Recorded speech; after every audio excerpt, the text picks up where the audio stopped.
At ADTOA Farm in Pangdan, city of Naga, Cebu, the morning sun rose over rows of dragon fruit, mango and lush greenery, signaling another season of abundance.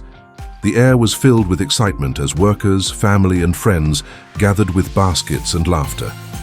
Rodien and Jiji Paca led the day's harvest, their hands steady from years of nurturing the land. Each fruit picked was a symbol of patience through storms, El Niño, and countless early mornings.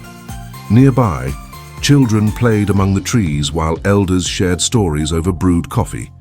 The vibrant colors of the harvest painted a portrait of gratitude and hard work, a reminder that blessings bloom where faith and perseverance meet.